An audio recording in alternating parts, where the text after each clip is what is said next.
Introducing the Sunrack 170mm U-cleat long rail mounting system. Engineered for fast and reliable solar module installation on trapezoidal metal roofs.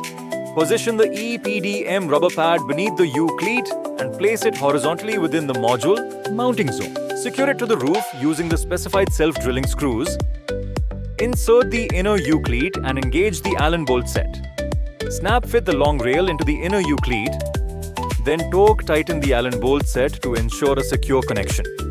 Before installing the modules, slide all hook rail nuts into the long rail.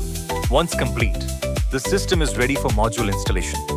Position each solar module one by one, ensuring it is correctly aligned within its anchoring zone.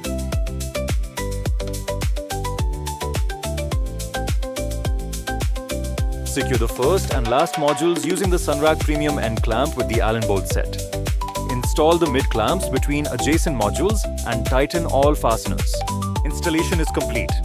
Verify all fasteners are torqued to specification and all components are correctly aligned.